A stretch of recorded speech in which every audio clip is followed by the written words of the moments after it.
This is Dabu7. You were looking at photos of a dramatic rescue in New Zealand.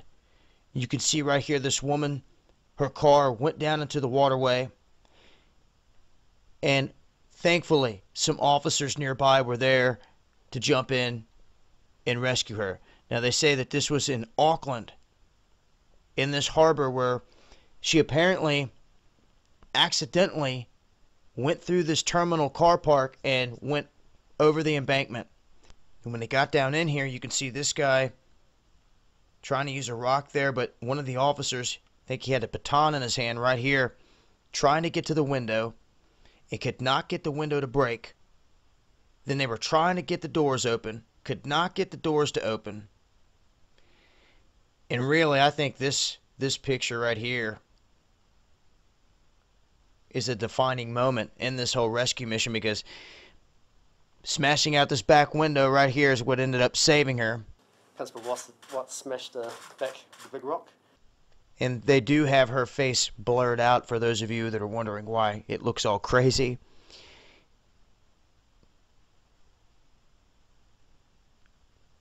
As you can see right here, glass shattered, pulling the woman out as it continues to sink. I mean, after that window went, the water started to come in, and you can see here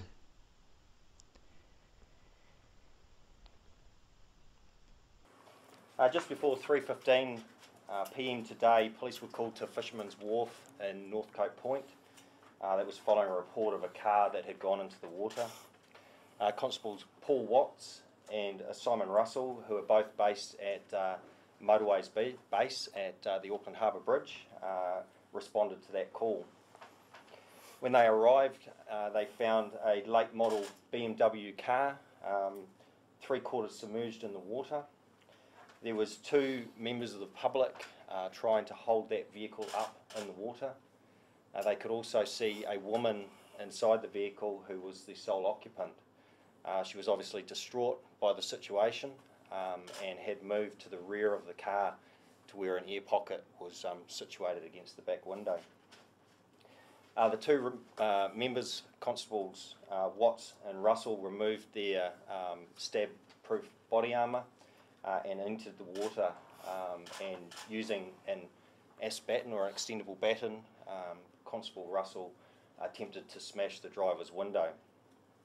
I was talking to one of the occupants who was trying to balance the vehicle, and he said he's looking for a rock to smash the window.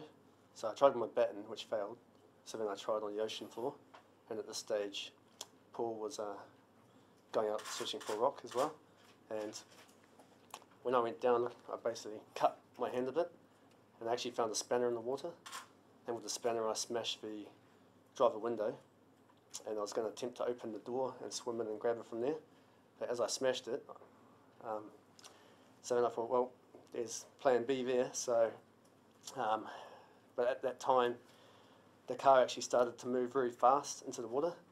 So Paul was trying to clear the glass a bit, so I was trying to hold the car, slowing it down, entering the water. And once he cleared the glass a bit more, then I ran around the back and helped him drag the... When we first got there,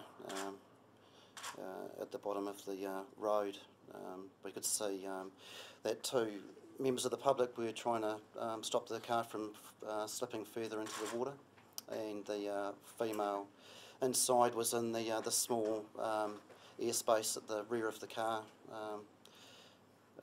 as most 3/4 of the car was already full of water, and it was filling up even further. Well, I'd say she probably only had maximum probably another minute and a half if she hadn't got out. We just got there, as we do, our job, and just assessed the situation straight away, and we know what we needed to do, and we worked together really well and got it done. Oh, different.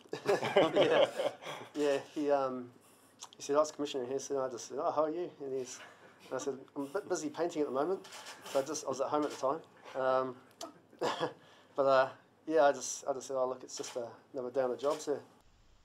she would have been in bad shape if no one would have been around. But just an absolutely amazing rescue here caught in photos. Thankfully, she was saved. No one killed. Unfortunately, she lost her car, but things could always be worse, right?